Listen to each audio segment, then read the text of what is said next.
আসসালামু আলাইকুম রহমতুল্লাহ। ইন্নাল হামদুলিল্লাহ ওয়াসসালাতু ওয়াসসালামু আলা রাসূলিল্লাহ। আমি প্যারেন্টিং নিয়ে বহু বছর ধরে কথা বলি, কিন্তু বিশ্বাস করেন আজকে আমি অডিয়েন্স হিসেবে মুফতি সাইফুল ইসলাম ভাইয়ের যে বক্তব্যগুলি শুনলাম আমার খুবই ভালো লেগেছে, এবং এখানে এমন কিছু কথা তিনি বলেছেন যেগুলি আমরা যারা নোট রাখছি পরবর্তীতে সেই নোটের উপর ভিত্তি করে কাজ করব ইনশাল্লাহ। আজকে এখানে অনেক বক্তা বক্তব্য রাখবেন, আমরা সবগুলি বক্তব্য 100% নিয়ে যেতে হয়তো পারবো না, কিন্তু আপনারা অবশ্যই কিছু কি পয়েন্টস নোট রাখবেন। এই জন্য ডায়েরি কলমও দেওয়া হয়ে থাকে বা আপনারা সাথে এনেছেন। বিশ্বাস করুন, যে সময়টা আপনারা দিচ্ছেন আজকে ইনশাআল্লাহ এই পুরোটাই ইবাদত হিসেবে তো কবুল হবে, কিন্তু এটা থেকে আরও ফল লাভ করতে হলে, বেনিফিটেড হতে হলে আমাদেরকে এটার পরবর্তীতে যে আরও কিছু করণীয় আছে সেগুলো করতে হবে। এই জন্য আমি আপনাদেরকে অনুরোধ করব, আজকে সারা দিন যারা এখানে থাকবেন প্রতিটি বক্তার প্রয়োজনীয় বিভিন্ন কথাগুলি থেকে আপনার জন্য যেগুলো বেশি গুরুত্বপূর্ণ ছিল সেগুলি নোট রাখবেন ইনশাল্লাহ। আজকে আমার বক্তব্যের বিষয় উম্মার কল্যাণে সামাজিক কর্মকাণ্ডে সন্তানদের সম্পৃক্ত থাকার অভ্যাস গড়ে তোলার গুরুত্ব ও উপায়। যেহেতু আজকে বক্তা অনেক এবং আমাদের টপিকও অনেক, তাই কোনো টপিকেই হয়তো আমরা খুব ইন ডিটেলস আলাপ করতে পারবো না, তারপরে যতটুকু আল্লাহ সুবহানাহু ওয়া তাআলা আমাদেরকে সামর্থ্য দিবেন তার ভিতরে আমরা চেষ্টা করব ইনশাল্লাহ। তো সামাজিক কর্মকাণ্ডে যুক্ত থাকার উপকারিতা গুরুত্ব আমরা হয়তো কম বেশি অনেকেই বুঝি। আজকে আমি আমার আলোচনায় প্রধানত এই এক অংশে আমি আলোচনা করব যে সামাজিক কর্মকাণ্ডে যুক্ত থাকলে কি কি ধরনের উপকারিতা বেনিফিট আমরা আমাদের সন্তানদের ভিতরে পেতে পারি। এরপরে আমি যেটা সবসময় করে থাকি, আমার যে কোনো প্যারেন্টিং বিষয়ে আলোচনায় আমার জীবনের কিছু অভিজ্ঞতা থেকে আমি শেয়ার করি, আর সব শেষে হয়তো কিছু সামাজিক কর্মকাণ্ডের নমুনা দেওয়ার চেষ্টা করব, যদিও সেগুলি সবার ক্ষেত্রে অ্যাপ্লিকেবল নাও হতে পারে। আপনাদের যার যার ক্ষেত্রে যেমনটা আপনারা তেমনটি বেছে নেবেন ইনশাআল্লাহ।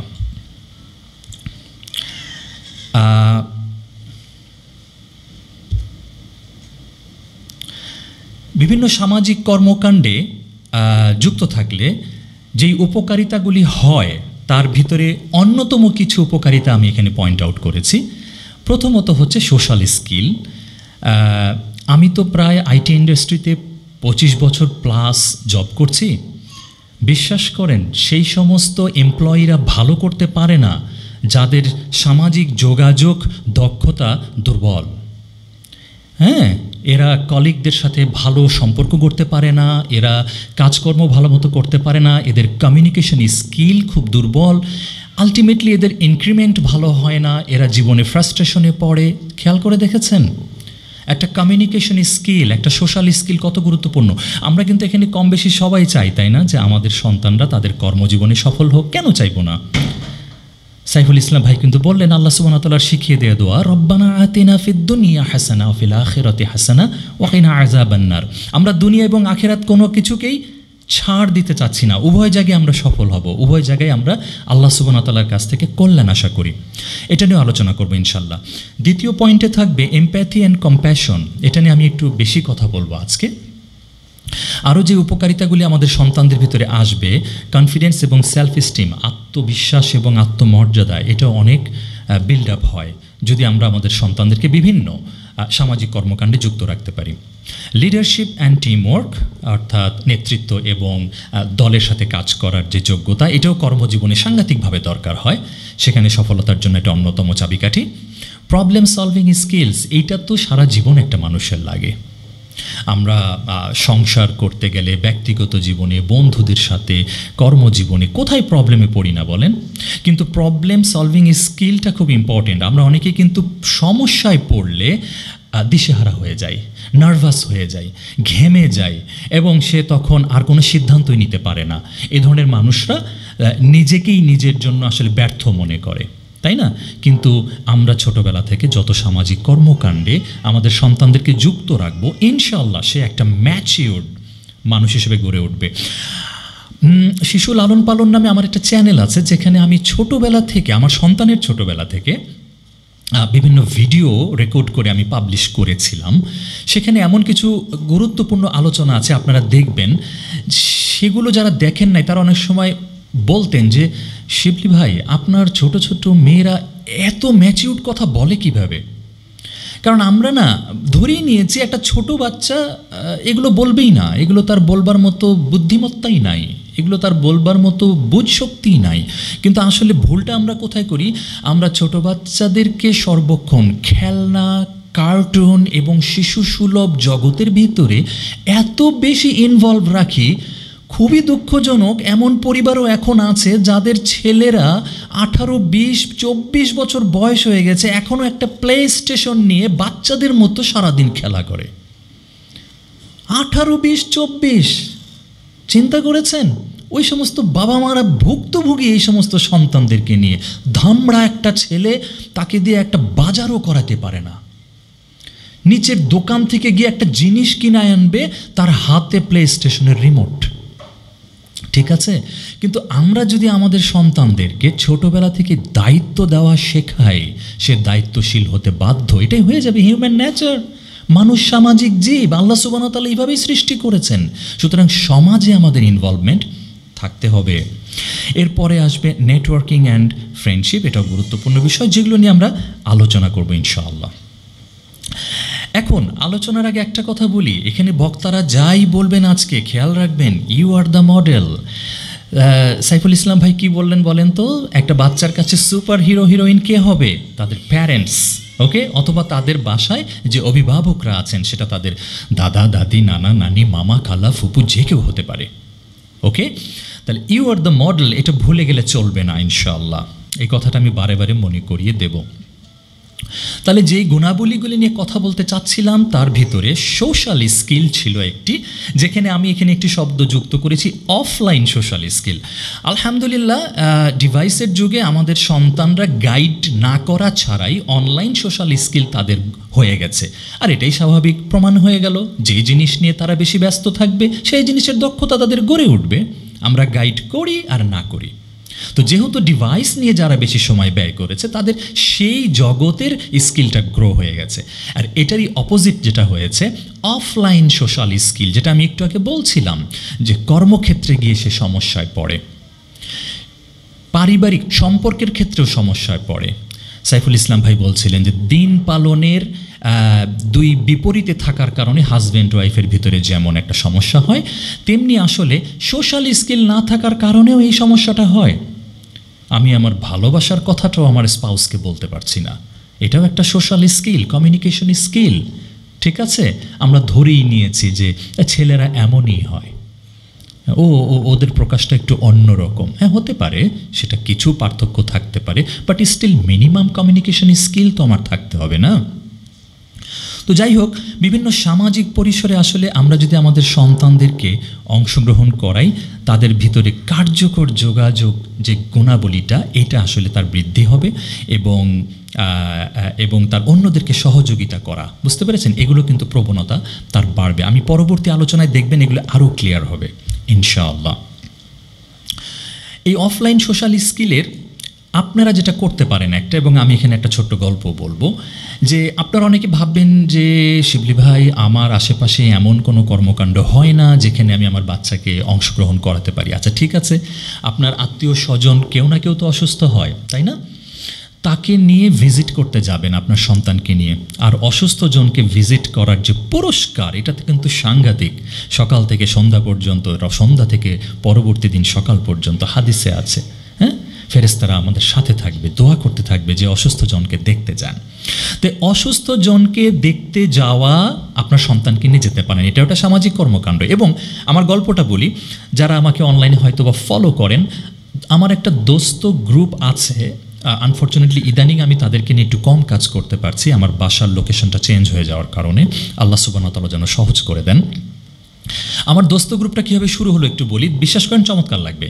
আমি আমার শ্যালকের 2 ছেলেকে নিয়ে মসজিদে নিয়মিত যাব এরকম একটা প্রকল্প করলাম, হাতে নিলাম। ওদেরকে একটা লোভ দেখালাম, যদি টানা 2 সপ্তাহ আমার সাথে তোমরা মসজিদে গিয়ে মাগরিব এশার সালাত আদায় করো, মাগরিব এশা কারণ আমি তো অফিসে থাকি, মাগরিব এশা ছাড়া তাদেরকে পাচ্ছি না, তাহলে আমি তোমাদেরকে 2 সপ্তাহ পরে অমুক রেস্টুরেন্টে কিছু খাওয়াবো। আলহামদুলিল্লাহ। তো এবার হলো কি, তাদের এক বন্ধু অসুস্থ হয়েছে, পাশেই বাসায় থাকে, আমাকে বলল, আমাকে দোস্ত ডাকে, বললো দোস্ত আমাদের অমুক বন্ধু না সাইকেল অ্যাক্সিডেন্ট করে ওর জখম হয়ে গেছে, ওর হাঁটু ছিলে গেছে।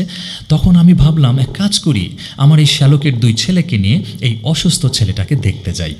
আমি ওদেরকে নিয়ে কিছু ফ্রুটস কিনলাম, কিনে ওদের বাসায় গেলাম। বিশ্বাস করেন ওর বাবা মা এত খুশি হয়েছে, মানে এটা তারা আশাই করেনি যে একজন প্রতিবেশী আমার ছেলে সাইকেল অ্যাক্সিডেন্ট করেছে, এটা কি এমন আহামরি কাজ, আমার ছেলেকে চেনেও না, তার বন্ধুর কাছে শুনে ফ্রুটস কিনে এনে আমার ছেলেকে দেখতে এসেছে। It just impressed them. চিন্তা করেন, আমরা অনেক সময় এই ধরনের হাদিসগুলোর গুরুত্ব, প্রভাব, আফটার এফেক্টস ফিল করি না, কিন্তু এখানে এতটাই প্রভাব রাখলো। সেই ছেলে সুস্থ হওয়ার পরে আমাদের সাথে নিয়মিত সলাত আদায় শুরু করে দিল, এবং সেও ওই অ্যাট্রাকশনটা তার জন্যও থাকলো, 2 সপ্তাহ পড়লে রেস্টুরেন্টে আমরা খাবো। উড ইউ বিলিভ, এরপরে 2 থেকে 3 জন, 3 থেকে 5 জন, 5 থেকে 8 জন, রাইট নাও 14 জনের উপরে সেই দোস্ত গ্রুপের সদস্য, এবং তারা নিয়মিত আমার সাথে সলাত আদায় করেছে। কোথা থেকে শুরু হলো? অসুস্থ ব্যক্তিকে দেখতে যাওয়া। ওকে, তো এই সামাজিক কর্মকাণ্ডগুলি আপনারাও করবেন আপনাদের সাধ্য মতো। এছাড়াও যেখানে গ্যাদারিং আছে, যেমন দেখেন 5 ওয়াক্ত সলাত, জুমার সলাত, ঈদের সলাত, তারাবির সলাত, এছাড়াও আমাদের দেশে আলহামদুলিল্লাহ এখন অন্যান্য সলাতগুলিও আদায় হচ্ছে, যেগুলো আমাদের দেশে সুন্নাহ সলাতগুলি আগে প্রায় হতোই না, সেটা বৃষ্টির জন্য হোক, সেটা চন্দ্রগ্রহণ, যে ধরনের আরও যত সলাত আছে, সলাতুল খৌফ, সব সলাতেই আমাদের সন্তানদেরকে আমরা নিয়ে যাব, যেখানে পাবলিক গ্যাদারিং অবশ্যই ইসলাম সম্মত যেগুলি। এমনকি এই ধরনের প্রোগ্রামে যে আজকে যেটা হচ্ছে, এখানেও আপনাদের সন্তানদেরকে যারা এনেছেন, বিশ্বাস করেন আপনারা চমৎকার কাজ করেছেন। হ্যাঁ, হতে পারে আপনার সন্তান আজকের বক্তব্যের অনেক কিছুই সে আসলে হয়তোবা সেভাবে নিয়ে যাবে না যেভাবে বড়রা নিয়ে যায়, কিন্তু তার এই উপস্থিতিটাই তাকে অনেক কিছু শেখাবে লাইফ এক্সপেরিয়েন্স থেকে। এবং আলহামদুলিল্লাহ আজকে কিন্তু এই প্রোগ্রামে আমার 2 মেয়ে ভলেন্টিয়ার হিসেবে কাজ করছে। আল্লাহ সুবহানাহু ওয়া তাআলা তাদেরকে কবুল করুন। ভুলে যাবেন না, আবারও বলি, ইউ আর দ্য মডেল। হ্যাঁ, এটা আমি বারে বারে মনে করাই দেব। যতই বক্তব্য শোনেন, অমকের বক্তব্য খুব ভালো লেগেছে, কোনো লাভ নাই আপনি যদি আপনার সন্তানের মডেল হতে না পারেন। অমক বোনের, অমক ভাইয়ের বক্তব্যে আজকে আমি অনেক কিছু শিখেছি, কোনো লাভ নাই ওই শেখা থেকে আপনি যদি সন্তানের মডেল হতে না পারেন। এমপ্যাথি অ্যান্ড কম্প্যাশন, আমি বলছিলাম সহানুভূতি ও মমতা, এবং এটা নিয়ে আমি আজকে একটু বেশি কথা বলবো। তো সামাজিক বিভিন্ন কার্যকলাপে বুঝলেন, বিশেষ করে যা অন্যদের সহায়তার সাথে সম্পর্কিত, এখানে শিশুরা মানে সম্পৃক্ত থাকলে তারা দানশীলতার মূল্য এবং অন্যের যত্ন নেওয়ার শিক্ষা, এটি সহানুভূতি, দয়া এবং দায়িত্ববোধের বিকাশ ঘটায়। এই গুণাবলীগুলি একটি মানুষের জন্য এত গুরুত্বপূর্ণ, যেটা ঘুরে ফিরে আমি একই কথা বলবো, যে অর্থাৎ তার পারিবারিক জীবন, তার সামাজিক জীবন, তার ব্যক্তিগত জীবন, কর্মজীবন, সব জায়গায় এই এমপ্যাথি অ্যান্ড কম্প্যাশন বিষয়টা খুবই দরকার, খুবই দরকার। যেহেতু আমি এখন অনেক সিনিয়র হয়ে গিয়েছি, একটা কোম্পানিতে সিইও হিসেবে কাজ করছি, এর আগের কোম্পানিগুলিতেও, তো দেখা গেছে সিনিয়র যারা হয়ে যায়, তখন যারা যুবক তারা তাদের কাছ থেকে অনেক কিছু শিখতে চান, জানতে চান, আসতে চান, তারা অনেক ভুল করেন। এই সমস্ত জায়গায় আপনি যত আদরের সাথে তাদেরকে শিক্ষা দিবেন, তারা আসলে তত সহজে সেগুলো শিখতে পারে। আমাদের সন্তানদেরকেও আপনি আসলে যত এই এমপ্যাথি এবং কম্প্যাশনের শিক্ষা দেবেন ছোটবেলা থেকে, আসলে সে এগুলো ভবিষ্যতে সে আপনার জন্য উপকারী হবে। আমরা যেটা হয়ে যাই যে খুব সহজে দেখা যায় যে আমাদের সন্তানদের উপরে আমরা বাবা মারা ধরে নিই কি আমাদের এত বেশি কর্তৃত্ব আছে, আমরা যা খুশি তাই করতে পারি ওদের সাথে, বিশেষ করে প্রহারের ক্ষেত্রে। সাইফুল ইসলাম ভাই কিন্তু বললেন, আর কোনো ক্ষেত্রে প্রহারের কথা আমাদেরকে বলা হয় নাই, কিন্তু সলাতের ক্ষেত্রে কিন্তু বলা হয়েছে। আমি কাউকে হাত তুলতে বলবো না যে কারা কারা বাচ্চাদেরকে ইতোমধ্যে অনেক প্রহার করে ফেলেছেন, হাত তোলেন, আমি এটা বলবো না। কিন্তু উড ইউ বিলিভ যে আমার মেয়েরা 18 বছর বয়স হয়ে গেছে, জন্মের পর থেকে আজ পর্যন্ত তাদের গায়ে হাত তুলি নাই। Not only me but also my wife. Would you believe এত বছরেও কোনোদিন একটা গালি দেই নাই তাদেরকে। নট ইভেন গাধার বাচ্চা, গরুর বাচ্চা, ছাগল, গদু, বোকা, তুই কিছু বুঝিস না, নট ইভেন দ্যাট। আপনারা কেউ কেউ ভাববেন শিবলি ভাই স্টেজে এসে জাস্ট একটা গল্প বলে দিল, এটা কি সম্ভব নাকি? ইয়েস, ইট ইজ সম্ভব, এটা পসিবল। আই ডিডন্ট লাই, আমি একটা মিথ্যা কথা বললাম না এইমাত্র যেটা বললাম, ঠিক আছে? এখন আপনারা বলবেন কীভাবে সম্ভব, এত বিরক্ত করে, না মেরে যাব কোথায়? ঠিক আছে, এত বিরক্ত করে মাঝে মাঝে কন্ট্রোল রাখতে পারি না শিবলি ভাই, গালি মুখ দিয়ে বের হয়ে যায়। আপনি আসলে কাকে গালি দিলেন বলেন তো? হ্যাঁ, আপনার সম্পদকে। হাদিসে আছে নিজের বিরুদ্ধে, নিজের সম্পদের বিরুদ্ধে, নিজের সন্তানের বিরুদ্ধে বদদোয়া করো না। গালি আসলে কি বলেন তো? হ্যাঁ, আপনি তাহলে কি গালি দিলেন আপনার সম্পদকে? আপনি কখনো কি আল্লাহকে বলেন আল্লাহ তুমি আমার ঘর বাড়ি সব নিয়ে নাও, আমার গাড়ি নিয়ে নাও, আমার জুয়েলারি নিয়ে নাও? হ্যাঁ, বলেন না। তাহলে সন্তানের ক্ষেত্রে কেন এভাবে গালি দেবেন? দেবেন না, এগুলি কবুল হয়ে গেলেই সমস্যা। বাবা মার দোয়া কবুল হয়, মায়েরা বিশেষ করে মনে রাখবেন। হ্যাঁ, আপনার দোয়া কবুল হয়ে গেলে যদি সেটা খারাপ দোয়া হয় তাহলে আপনিই বিপদে পড়বেন।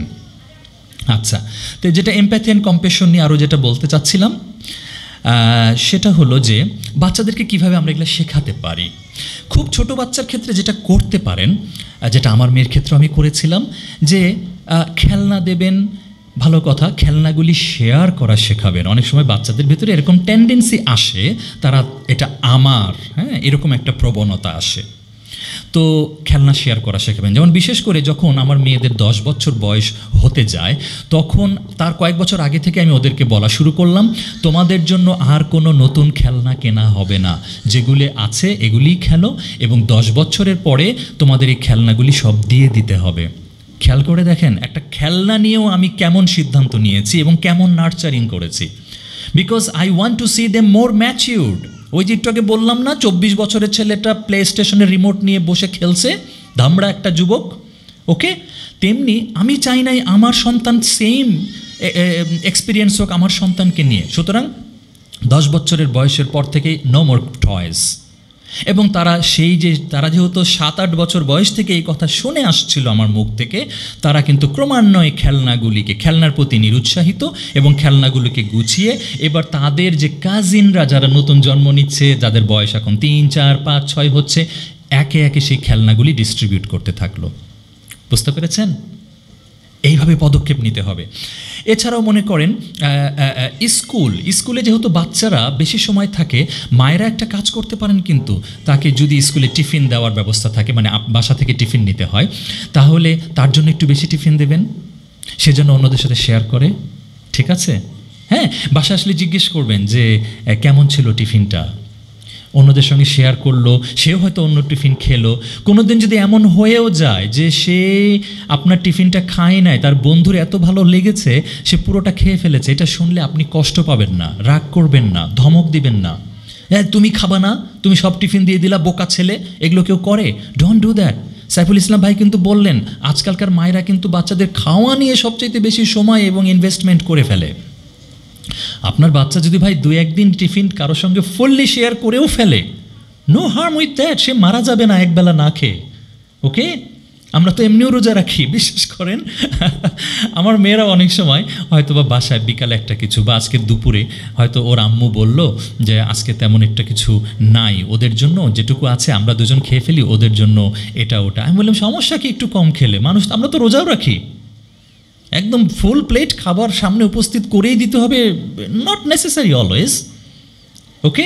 আমরা তো রোজাও রাখি, তাই না, টানা 1 মাস। পেন্সিল, ইরেজার, এগুলো কিন্তু অনেক সময় বাচ্চারা শেয়ার করতে চায় না, এগুলো উদ্বুদ্ধ করবেন, এগুলো কিন্তু এমপ্যাথি কম্প্যাশন বৃদ্ধি করবে। একটা ঘটনা বলি, আমার মেয়েরা তখন ছোট, পরীক্ষা দিল, স্কুল থেকে পরীক্ষার খাতা আপনার শেয়ার করতো প্যারেন্টসদের সাথে, যেন আমরা দেখতে পারি পরীক্ষায় কি করেছে। তো আমি দেখলাম যে আমার এক মেয়ের পরীক্ষার খাতার হাতের লেখাটা মোটামুটি ওর লেভেলের চাইতে খারাপ। তখন ওরা, আমার খেয়ালও নাই, আমার সম্ভবত 3 না 4-এ পড়ে, এরকম হবে। তো আমি জিজ্ঞেস করলাম যে কি ব্যাপার, তোমার পরীক্ষার খাতাটা তো হাতের লেখা বেশ খারাপ হয়েছে। আমাকে সাথে সাথে বলে, কেন খারাপ হয়েছে জানো আব্বু? যখন পরীক্ষা শুরু হবে অমনি আমার বান্ধবী বলল ও পেন্সিল আনতে ভুল করেছে, আমি তখন ওকে আমার সবচেয়ে ভালো পেন্সিলটা দিয়ে দিয়েছি, আমি খারাপ পেন্সিল দিয়ে লিখেছি, এই জন্য আমার হাতের লেখা খারাপ হয়েছে। এবং সেটা কেন করেছে জানেন? আমি জিজ্ঞেস করলাম কেন, why did you do that? কারণ সে অলরেডি হাদিসের শিক্ষা পেয়েছে যে অন্যের জন্য ভালোটা দিতে, তুমি নিজের জন্য যেটা পছন্দ করো তোমার মুসলিম ভাই বোনের জন্য তুমি সেটা করবা। এখন বলেন, সে এই হাদিস প্র্যাকটিস করেছে, আমি কি তাকে ধমক দিতে পারবো? উচিত হবে? আমি তখন একটা কথা বলি নাই, মি অ্যান্ড মাই ওয়াইফ, আমি তখন বললাম যে মাশাআল্লাহ আলহামদুলিল্লাহ, এক কাজ করবি এখন থেকে মাঝে মাঝে খারাপ পেন্সিল দিয়েও লিখবি, যেন খারাপ পেন্সিল দিয়েও সুন্দর হাতের লেখা লিখতে পারিস। মায়েদের ভিতরে এই প্রবণতাটা অনেক সময় আছে, থেকে যায় যে কেন তুমি ভালো পেন্সিলটা শেয়ার করলা, কেন তুমি টিফিনটা শেয়ার করলা, কেন তুমি নোটটা শেয়ার করলা, তোমাকে ভালো রেজাল্ট করতে হবে। দেখেন, আমরা যারা কর্মক্ষেত্রে যাই, বিশ্বাস করেন কর্মক্ষেত্রে কেউ একা একা কাজ করে না। আলটিমেটলি অফিসের অনেকগুলো কলিগ, একটা ডিপার্টমেন্ট, একটা টিম, সবাই নিয়ে কাজ করতে হয়। হ্যাঁ, সুতরাং এখন থেকেই অন্যের সঙ্গে শেয়ার করা, অন্যের সঙ্গে যোগাযোগ রক্ষা করা, এই পরিবেশটা, এই কোয়ালিটি নিয়ে আমাদেরকে বড় করতে হবে। এমপ্যাথি এবং কম্প্যাশন নিয়ে যেটা বলছিলাম, বেশি কথা বলবো, সহানুভূতি, মমতা। এখন আমি একটু আসছি আরেকটু বৃহত্তর পরিসরে।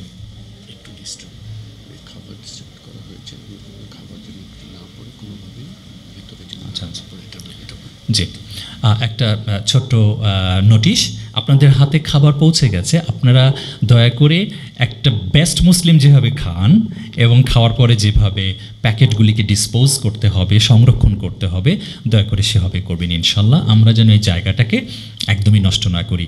ইমাজিন করবেন যে এমনও হতে পারে বা হতে পারতো, আমি না জেনেই বলছি, যে এখানে হতে পারে কোনো নন মুসলিমও হয়তো বা আমাদের বক্তব্য শুনতে এসেছে। তারা যেন আমাদের আচরণ দেখে আমাদের ধর্ম সম্পর্কে নেগেটিভ কোনো কিছু নিয়ে না যান। এছাড়াও আমাদের এখানে সন্তানরাও আছে, তারা আমাদেরকে দেখেই শিখবে। আমি বলছিলাম you are the role model, তাহলে এই আচরণগুলি তারাও করে ফেলবে। কিন্তু আশা করি আপনারা বিষয়টা বুঝতে পেরেছেন। Coming back to my point, তো যেটা বলছিলাম এমপ্যাথি অ্যান্ড কম্প্যাশন নিয়ে, বিশ্বের নানা ঘটনাও কিন্তু সন্তানদের সাথে আপনারা তুলে ধরবেন তার বয়স উপযোগীভাবে। বিশেষ করে যেমন সে যদি কিশোর কিশোরী হয়, এখন যেহেতু ইন্টারনেটের যুগ, তাহলে আপনি কিন্তু চাইলেই পুরো বিশ্বে কিভাবে আরও বিভিন্ন ঘটনা ঘটছে এবং সেখানে মুসলিমদের প্রতি বা মানব জাতির প্রতি কী ধরনের নির্যাতন হচ্ছে সেগুলো তুলে ধরতে পারেন। They should see this. এটা ভাববেন না এই ভয়াবহ চিত্রগুলি বা এই দুর্ঘটনাগুলি আমার সন্তানকে দেখাবো না, এগুলি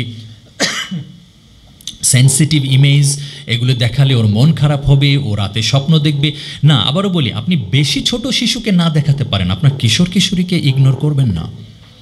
রিয়ালিটি তাদেরকে বুঝতে পারতে হবে। বিশ্বে কি হচ্ছে, আমাদের উপরে কি হচ্ছে, মানুষের সাথে কি হচ্ছে, ক্ষমতাসীনরা কি করছে, এগুলো জানা দরকার। এবং একই সাথে তারা কি করবে, তারা আসলে এগুলো নিয়ে আপনার সঙ্গে আলোচনা করবে। এটা হতে পারে বিশ্বের যে কোনো জায়গায়। যেমন রিসেন্টলি আমি যে কোনো বাচ্চাকে দেখেছি ফিলিস্তিন ইস্যুতে বেশ তারা সচেতন, কারণ তাদের বাবা মারাও হয়তো বা এটা নিয়ে কথা বলেছে বা মিডিয়াতেও এটা নিয়ে বেশ আলোচনা উঠেছে। এগুলো নিয়ে আমাদের দেখাতে হবে যেন তারা এগুলো অন্তরে ধারণ করতে পারে। আমার সন্তানরা যখন ছোট ছিল, আপনারা যদি শিশু লালন পালন ইউটিউব চ্যানেলটা ফলো করে থাকেন, দেখবেন ওরা তখন ছোট, সেই যে সাভারে রানা প্লাজা ভেঙে পড়ে গেল, সেই ছবি ভিডিও আমি ওদেরকে দেখিয়েছি। সেটা নিয়ে, সেই Savar tragedy, Rana plaza tragedy নিয়ে আমি আলোচনা করেছি। হ্যাঁ, আমি বোনদেরকে বলবো না, জাস্ট একটু সার্ভে করার জন্য, ভাইদের ভিতর থেকে কেউ কি আমার সেই আলোচনাটা কখনো শুনেছেন? সাভারের রানা প্লাজার ট্র্যাজেডি নিয়ে ছোট শিশুর সঙ্গে আমি দেখতে পাচ্ছি কিশোর একটা ছেলে মাথা ঝুঁকাচ্ছে। আপনি কি শুনেছেন? আলহামদুলিল্লাহ। ঠিক আছে, তো সেখানে আলোচনা করতে গিয়ে বিশ্বাস করেন আমার মেয়ে এবং আমরা কেঁদে ফেলেছি। এইটাই এমপ্যাথি, কম্প্যাশন।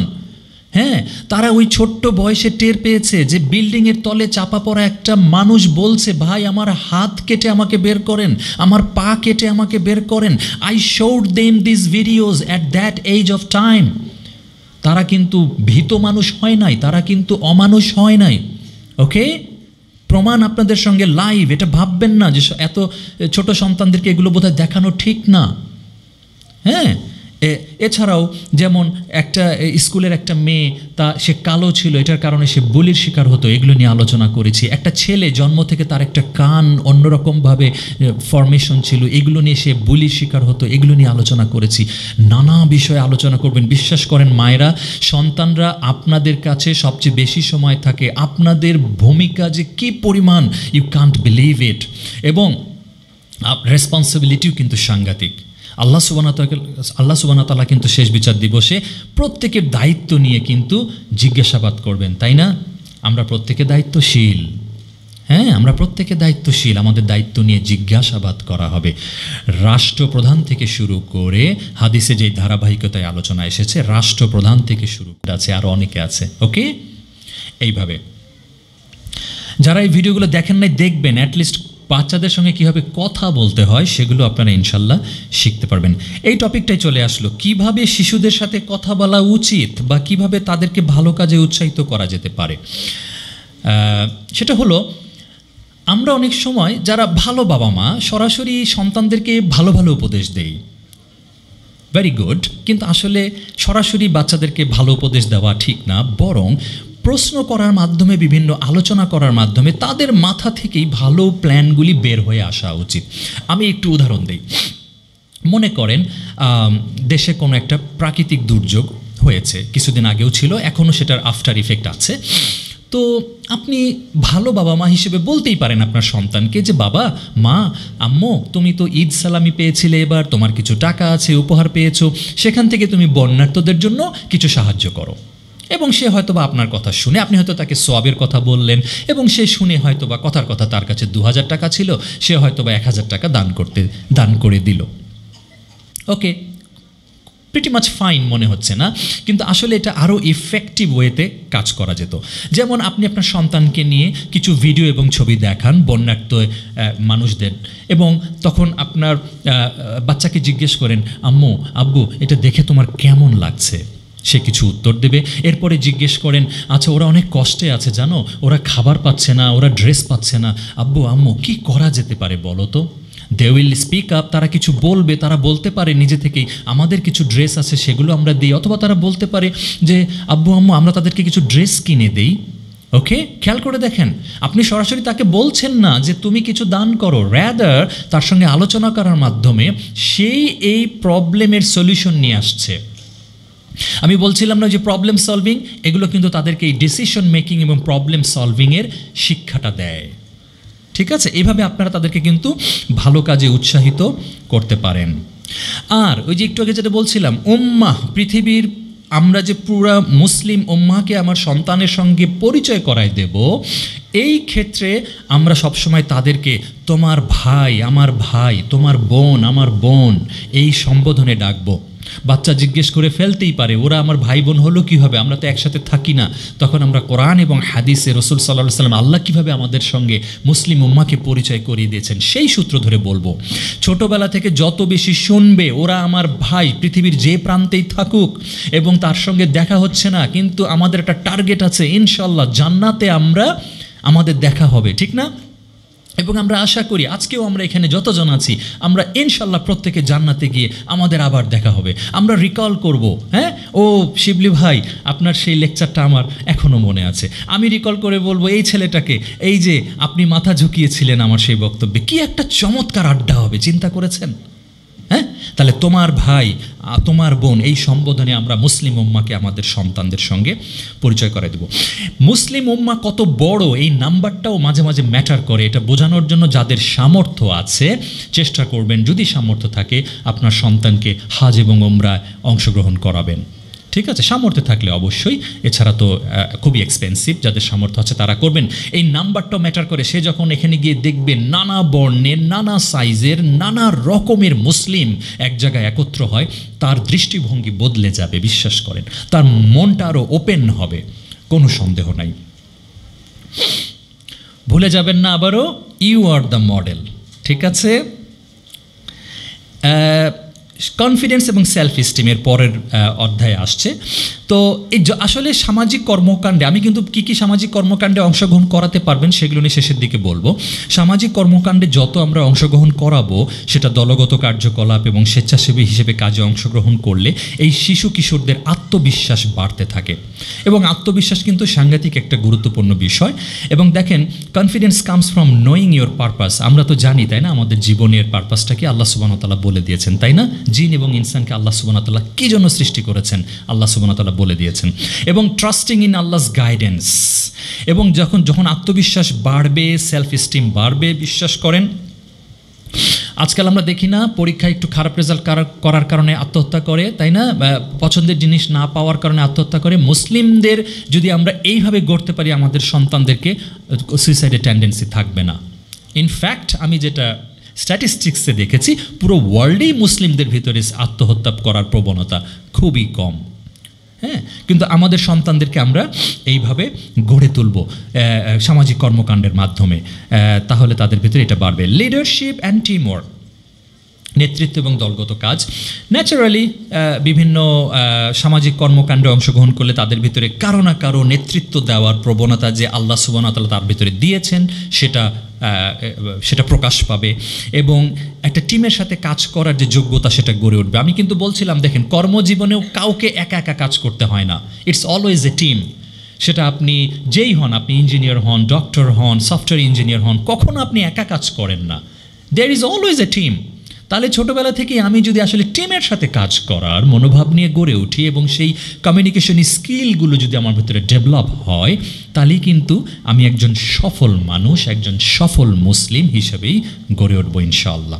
এবং যেখানে লিখেওছি আমি, যা তাদের শিক্ষা এবং পেশাগত জীবনেও সহায়ক হবে। আবারও মনে করিয়ে দিলাম, ইউ আর দ্য মডেল। ঠিক আছে, আমরা যেন এটা ভুলে না যাই। প্রবলেম সলভিং স্কিল, এটা আমি একটু আগে উদাহরণ দিয়ে ফেলছিলাম, যেমন শিশুদের সঙ্গে কিভাবে কথা বলবেন, এইভাবে সে আসলে তার প্রবলেম সলভ করার যোগ্যতা তার ভিতরে গড়ে উঠবে। আমি কিছুদিন আগে মহাখালীর প্রোগ্রামে যেই ঘটনাটা শেয়ার করেছিলাম, আজকেও করে ফেলি, এটা আমার বেশি মনে পড়ে বিধায়। যেমন আমার মেয়েরা তখন ছোট ছিল, তো আমরা কক্সবাজার বেড়াতে যাব, কক্সেস বাজার। তো এটা প্রায় 20-25 দিন আগে থেকেই আমাদের প্ল্যান। তো ওরা ছোট, তো সমুদ্র এগুলো ভালো লাগে, ওদের বেড়াতে যাওয়া ভালো লাগে। তো ওরা গুনতো, আর মাত্র 20 দিন বাকি, আর মাত্র 19 দিন বাকি, আর মাত্র 15 দিন বাকি। তার ভিতরে ওদের ভিতরে খুব এক্সাইটমেন্ট কাজ করছে। ঠিক আমাদের ভ্রমণের 5-7 দিন আগেই প্রচণ্ড বৃষ্টি, বন্যার মতো অবস্থা না হলেও অনেক বৃষ্টি, রাস্তা ডুবে গেল। আসলে যাওয়াটা নিরাপদ হবে না, অলরেডি ওই দিনগুলোতে পর্যটকরা আটকা পড়ে যাচ্ছিলেন। তা আমরা আসলে আমরা হাজব্যান্ড, আমার 2 মেয়ে, ছোটো ছোটো 2 মেয়েকে নিয়ে এমন পরিস্থিতিতে ট্রাভেল করতে চাচ্ছিলাম না। কিন্তু ওই যেহেতু আমি প্যারেন্টিং নিয়ে আল্লাহ সুবহানাহু ওয়া তাআলা আমার ভিতরে সচেতনতা দিয়েছেন, আমি এটাও চাই নাই আমার সন্তানকে সরাসরি বলে দেব যে শোনো, কক্সবাজার যাওয়া ক্যান্সেল। এটা না করে আমি যেটা করলাম, ওদের সঙ্গে আলোচনা করলাম যে শোনো, এরকম একটা অবস্থা হয়ে গেছে, রাস্তা বৃষ্টিতে ডুবে গেছে, এখন কি করা যায়? হ্যাঁ, ওরা বলল আমরা অন্য রাস্তা দিয়ে যাই। কত সহজ সমাধান, দেখেছেন? তারা প্রবলেম সলভিংয়ের ক্যাপাসিটি গড়ে উঠেছে। তখন বললাম, আম্মু অন্য রাস্তা দিয়েও যাওয়া যাবে না, আসলে রাস্তা একটাই। তখন তারা বলল আমরা প্লেনে যাই। ঠিক আছে, রাস্তা ডুবে গেছে, প্লেনে যাই। এবং জিজ্ঞেস করে ফেললো, আব্বু তোমার কি এত টাকা নাই প্লেনের টিকিট কাটার? ঠিক আছে, যাই হোক, আমার সময় কম, এই জন্য পরে সংক্ষিপ্ত করছি আলোচনা। পরে আলোচনায় যেটা ওরা নিজেরাই বলল, আচ্ছা আব্বু, আমরা কি ক্যান্সেল করে অন্য সময় যেতে পারি? ব্যাস, ফাইন, আমি ওদের এই ডিসিশনটা লুফে নিলাম। আসলে তো আমি এটাই চাচ্ছিলাম, কিন্তু খেয়াল করেন আমি চাপিয়ে দেই নাই, ওদের সঙ্গে আলোচনা করলাম, দে আর অলসো হ্যাপি, এবং তারা প্রবলেম সলভ করার একটা ক্যাপাসিটি গড়ে উঠলো তাদের ভিতরে। এবং নট অনলি দ্যাট, খেয়াল করেন ইনশাআল্লাহ তাদের ফিউচার সংসার জীবনেও তারা কিন্তু এইভাবে আন্ডারস্ট্যান্ডিং ওয়েতে কথা বলবে। ওকে, আমি এখন একটা জিনিস পাই নাই, পরে অন্যভাবে হতে পারে, এখন একটা জিনিস হয় নাই, এটা আমরা অন্যভাবে হতে পারে। আর মুসলিমরা তো আমরা আরেকটা জিনিস বিশ্বাসই করি না, আল্লাহ সুবহানাহু ওয়া তাআলা আমাদের সাথে যা করেন তা আমাদের ভালোর জন্য করেন। তাকদীর বলে তো একটা বিষয় আছে, যেটা আমরা ঈমান এনেছি, ঠিক না বলেন? তো আমার ভাই যেহেতু আমাকে একটু ওয়ার্নিং দিলেন, আমার সময় কম, তাই আমি স্লাইডটা পরে আপনাদের হোয়াটসঅ্যাপ গ্রুপে শেয়ার করে দিতে বলবো। আমি বরং এখন দ্রুত কিছু পয়েন্ট নিয়ে আলোচনা করি যেগুলো আপনারা আপনাদের সন্তানদের সাথে করতে পারেন। সেটা হলো আপনাদের সন্তানদেরকে, যেমন একবার আমি করলাম কি, ফিতরা ডিস্ট্রিবিউট করার জন্য আমার সন্তানকে নিয়ে প্যাকেজিং করলাম, তারপরে ডিস্ট্রিবিউট করলাম। তার পরের বছরের জন্য কি বলে দিলাম জানেন? আমি বলে দিলাম, শোনো, এর পরের বছর থেকে তোমরা তোমাদের টাকা থেকেই ফিতরা দিবা, আব্বু আর দিয়ে দেবে না। দে আর অলসো হ্যাপি যে তারা একটা ইবাদত নিজের টাকা দিয়ে করবে। ওকে, এবং টিল দ্যাট পয়েন্ট এখন পর্যন্ত তারা তাদের ফিতরা তারাই আদায় করে, এবং আলহামদুলিল্লাহ আমাদের সন্তানরা কম বেশি গিফট পায়, ফিতরার টাকা দেওয়ার মতো ক্যাপাসিটি তাদের হয়ে গেছে। হ্যাঁ, তারপরে জাকাত, আপনি যখন জাকাত ক্যালকুলেট করছেন, আমরা অনেক সময় সন্তানদেরকে সেখানে রাখি না। আমার জাকাত আমি দিচ্ছি, এখানে সন্তান থাকবে কেন? কিন্তু তাকে আপনি হিসাবে রাখেন, সে আপনার কাছ থেকে হিসাব শিখবে আপনি কীভাবে জাকাত ক্যালকুলেট করছেন। বিশ্বাস করেন, এখনও অফিসে দেখি অনেক বড় বড় কলিগ, সিনিয়র কলিগ, তারা জাকাতের মাসালা জানতে চায়, তারা বুঝে উঠতে পারছে না কোনটার জাকাত দেবো এবং দেবো না। বাট ফরজ ইবাদত, কারণ আমাদের সন্তানরা ছোটোবেলা থেকে জাকাতের সঙ্গে ইনভলভড না। আপনার জাকাতে তাদেরকে ইনভলভ রাখবেন যে দেখো আমি এইভাবে হিসাব করলাম, এবং তারপরে সেটা ডিস্ট্রিবিউশনে তাদেরকে অংশগ্রহণ করাবেন। শীতকালে আমাদের দেশে কম বেশি সবসময় উইন্টার ক্লোথস কালেকশনের একটা প্রকল্প কেউ না কেউ হাতে নেয়, এখানে আপনারা আপনাদের সন্তানদেরকে অংশগ্রহণ করাবেন। ঠিক আছে, কোনো এতিমখানা থাকলে সেটা ভিজিট করতে যেতে পারেন। আমার বাচ্চাদেরকে নিয়েও ছোটোবেলায় ঢাকার একটা অন্ধদের স্কুল আমরা ভিজিট করে এসেছি, সেখানে সবাই অন্ধ, প্রিন্সিপাল পর্যন্ত অন্ধ। ঠিক আছে, এবং তারা বাচ্চাদেরকে লেখাপড়া করায়। ওকে, এগুলো করাবেন। এছাড়া রমাদান মাসে আমরা ইফতার প্যাকেজিং, ডিস্ট্রিবিউশন, এ ধরনের সামাজিক কর্মকাণ্ড করতে পারি। বিভিন্ন কমিউনিটি সার্ভিস করা যেতে পারে, home cleaning, school cleaning, mosque cleaning, এছাড়াও যে কোনো কমিউনিটি প্লেস যদি আপনাদের এলাকায় সেই সুযোগ থাকে সেটা সন্তানদেরকে করাবেন। আপনার সন্তান যদি একটু কিশোর বা কোনো বিষয়ে আরেকটু কিশোর কিশোরী বা কোনো বিষয়ে আরেকটু জ্ঞান থেকে থাকে, তাহলে তার যত ছোট ছোট কাজিনরা আছে তাদেরকে লেখাপড়ার দায়িত্ব দিতে পারেন। ঠিক আছে, এর বিনিময়ে আপনি তাদেরকে একটা সামান্য মনিটারি রেমুনারেশন দিতেও পারেন বা নাও দিতে পারেন, যেটা অনলাইনেও এখন করা সম্ভব। এবং আমার মেয়েরাও এই কাজটা করেছে, তাদের কাজিনকে অনলাইনে কোরআনের শিক্ষা দেওয়া বা অন্যান্য বিষয়ের ক্লাস নেওয়া, এটা তারা করেছে। হ্যাঁ, খেলাধুলা খুবই গুরুত্বপূর্ণ। আনফর্চুনেটলি মেয়েদের জন্য এই সুযোগটা খুব কম, যাদের সুযোগ আছে মিস করবেন না। ছেলেদের ক্ষেত্রেও এই সুযোগটা আপনারা গড়ে দেওয়ার চেষ্টা করবেন, যেহেতু ছেলেদের ক্ষেত্রে তাও একটু সহজতর মেয়েদের চাইতে, কিন্তু বিভিন্ন ধরনের খেলাধুলায় আপনাদের সাধ্যের মধ্যে থেকে প্লিজ এটা করাবেন। শারীরিক ফিটনেস সাংঘাতিকভাবে দরকার। রিসেন্টলি যে বন্যার্তদের সাহায্যের জন্য আসন্না ফাউন্ডেশনে আমারই একটা কলিগ, একদম ইয়াং কলিগ, 24, 25, 26 বছর বয়স হবে, তো সে সেখানে সারাদিন কাজ করে এসেছে। উড ইউ বিলিভ, সারাদিন এই ফিজিক্যাল হার্ড লেবার করার পরে ফিরে আসার পরে এত অসুস্থ হয়ে গেল, পরে তার একটা মেজর অপারেশন করাতে হয়েছে হার্টে। হ্যাঁ, তো ফিটনেসটা খুবই দরকার একজন সফল মুসলিমের জন্য। গুড ফিটনেস খুবই দরকার। শেষের দিকে বলছি, বাসায় কোনো মেহমান আসলে আপনার সন্তানদেরকে অধিকাংশ কাজ দেবেন। ওকে, বিছানা গোছানো, রুম ক্লিন করা, তারপরে টেবিল সাজানো, ঠিক আছে, এগুলি দায়িত্ব দিয়ে দেবেন। রান্নাবান্নার কাজটা হয়তো বা ধরে নিচ্ছে সে পারবে না, না পারলে আপনারা করলেন, কিন্তু বাকি কাজগুলি ঈদের সময় যদি আপনারা কোনো স্পেশাল ইভেন্টের প্রোগ্রাম করতে চান, সেই ক্ষেত্রেও তাকে অনেক দায়িত্ব দেবেন। এভাবে সে আসলে দায়িত্বশীল হবে। প্রায় শেষের দিকে, এবার শেষে যে পয়েন্টটা বলবো, অনেকে মনে করতে পারেন যে তাহলে যা কিছু করব সব আসলে মনে হয় শুধু কোথাও যেতেই হবে, কোথাও গিয়ে অংশগ্রহণ করতে হবে, ফিজিক্যাল অ্যাক্টিভিটিস দিয়ে ভরপুর। কিন্তু যেহেতু এই অনেকের সন্তানরা ডিভাইসেরও অনেক স্কিল অর্জন করে ফেলেছে, তাই আমরা সেই স্কিলটাকেও তার উম্মার প্রয়োজনে, উম্মার কল্যাণে ব্যবহার করতে পারি। সেটা তার কন্টেন্ট রাইটিং হোক, ডিজিটাল আর্ট হোক, ওকে, ভিডিও, অ্যানিমেশন, যেটাই হোক, এইগুলো যে কোনো ক্রিয়েটিভ এক্সপ্রেশন আমরা তাকে উৎসাহিত করতে পারি এবং সেগুলো তারা করতে পারে। ঠিক আছে, এবং এটা নিয়েও অলরেডি অনেক হয়তো বা কিশোর কিশোরীরা বেশ ভালোই কাজ করছে, আপনারা জানলে অবাক হবেন। উম্মার কল্যাণে তারা এই কাজগুলি, চমৎকার কাজগুলি করতে পারছে। আবারও ভুলে যাবেন না, হ্যাঁ, you are the role model. এইটা হচ্ছে মানে মোস্ট ইম্পর্টেন্ট পয়েন্ট। এটা বলেই মোটামুটি প্রথম কথাটা আবারও বলি, আরও বক্তা আসবেন, এক একজনের এক একটা টপিক। প্লিজ আপনারা সব নোট রাখবেন এবং সেগুলো নিয়ে কাজ করবেন ইনশাল্লাহ। শেষ করার আগে আপনাদেরকে বলতে চাই, আল্লাহ সুবহানাহু ওয়া তাআলা আমাদেরকে যেন এখান থেকে কিছু উপকারী জ্ঞান নিয়ে ঘরে ফেরার তৌফিক দান করেন এবং সেটার উপরে আমল করার তৌফিক দান করেন। আসসালামু আলাইকুম ওয়া রাহমাতুল্লাহি ওয়া বারাকাতুহু।